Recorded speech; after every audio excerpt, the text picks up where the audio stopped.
Assalamualaikum warahmatullahi wabarakatuh. Ibtigha'an li mardatihi wa rahmati al-Fatihah. A'udzu billahi minasyaitonir rajim. Bismillahirrahmanirrahim. Alhamdulillahi rabbil alamin arrahmanir rahim maliki yaumiddin. Iyyaka na'budu wa iyyaka nasta'in ihdinas siratal mustaqim. Siratal ladzina an'amta 'alaihim ghairil maghdubi 'alaihim waladdallin. Amin. Ya, kita memasuki materi hadis yang kedua yang diriwayatkan oleh Abu Hurairah. A'udzu billahi minasyaitonir rajim. Bismillahirrahmanirrahim. Hadisu Abi Hurairah. Hadis saking Abu Hurairah. Qala ngucap. Qala ngendika sapa Rasulullah sallallahu alaihi wasallam. Rasulullah sallallahu alaihi wasallam. Man utawi sapane wong kana kang ana iku yu'minu iman sapa wong billahi marang Gusti Allah wal yaumil akhir lan dina akhir fala yu'dhi mongko orang bakal milarani jarahu ing tanggane man wa man lan sapa wonge kana kang ana sapa man iku yu'minu iman billahi marang Gusti Allah wal yaumil akhir lan dina akhir fal yukrim mongko becik ngurmati dhaifau ing tamune man wa man lan utawi sapa wong kana kang ana sapa man iku yu'minu iman sapa wong billahi marang Gusti Allah wal yaumil akhir lan dina akhir fal yakul mangko becik ngucap khairan ing kebagusan auliyasmut utawa rawahu sriatake ing hadis sapa Al Bukhari Imam Bukhari. Kalau kita artikan bahasa Indonesia, hadis dari Abu Hurairah berkata Rasulullah SAW bersabda, barang siapa yang beriman kepada Allah dan hari akhir, maka hendaknya dia tidak menyakiti tetangganya. Dan barang siapa beriman kepada Allah dan hari akhir, maka hendaknya dia menghormati tamunya. Dan barang siapa yang beriman kepada Allah dan hari akhir, maka hendaknya dia berkata yang baik atau lebih baik dia. Hadis diriwayatkan oleh Imam Bukhari.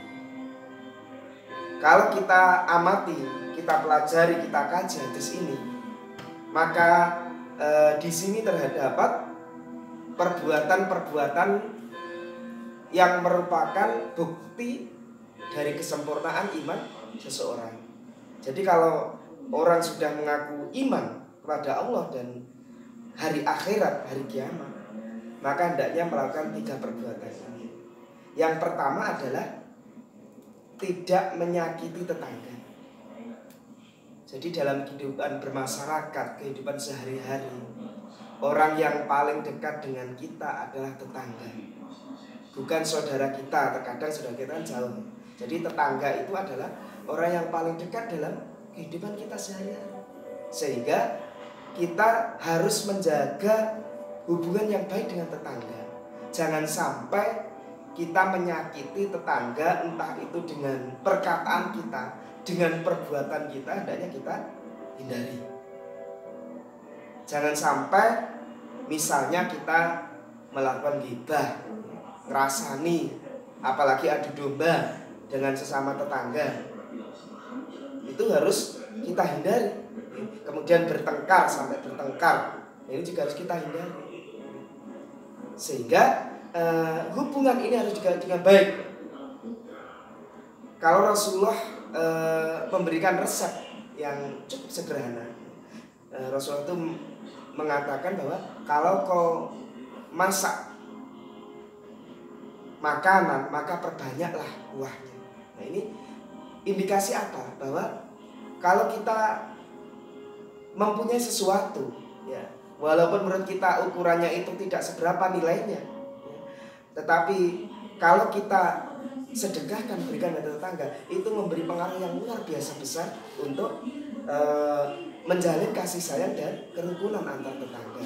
Misalnya kalau kita habis sebagian, ya, habis dari wisata, entah itu mungkin kita wisata ke Malang atau ke Jogja atau ke Jakarta, ya, terus kita membawa oleh-oleh. Nah, ini alangkah baiknya sedikit oleh-oleh itu kita berikan pada tetangga, ya. Ini walaupun nilainya mungkin hanya 1 plastik, oleh-oleh, satu plastik jajan, satu plastik buah-buahan. Tapi ini beri pengaruh yang positif, beri pengaruh yang luar biasa untuk menjalin kerukunan dan kasih sayang dengan tetangga. Kemudian yang kedua adalah orang yang mengaku beriman, maka dia akan melakukan suatu perbuatan yang mulia, yaitu menghormati tamu. Jadi tamu itu harus kita hormati. Nah, masalah cara dan tekniknya itu tergantung tradisi atau adat istiadat daerah masing-masing. Ya, kalau tradisi kita, kalau ada tamu ya, dia ngucap salam, kita jawab, terus kemudian kita sambut dengan senyuman. Nah, ini luar biasa, senyuman itu aja sedekah itu, ya, apalagi pada tamu. Ya. Terus kita menyambutnya dengan riang gembira, mengajaknya berbicara dengan baik. Ya.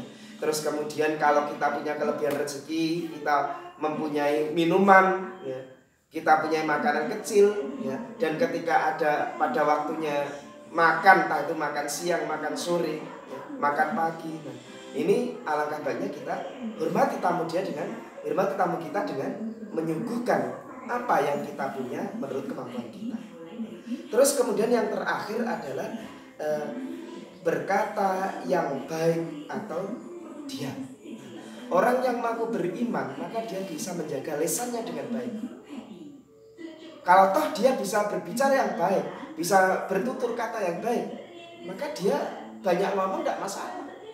Seorang guru, seorang dosen, seorang kiai, seorang ustadz dai, memang seharusnya dia banyak ngomong, karena perkataannya itu adalah hikmah, perkataan yang bisa memberi ajakan, pengaruh untuk orang itu berbuat baik. Anda bisa berkata yang baik dengan teman Anda, silakan. Tetapi kalau dia sering berkata kotor, menghina orang lain, mengejek orang lain, apalagi sampai mengadu domba, ya, alangkah baiknya dia bisa menjaga lisannya. Jadi kalau ada peribahasa itu mengatakan diam itu emas, berkata yang baik itu adalah intan. Kalau toh Anda bisa berkata yang baik, silahkan. Tetapi kalau memang Anda tidak bisa menjaga mulut Anda dari hal-hal yang perkataan yang tidak baik, lebih baik diam. Diam itu adalah lebih baik.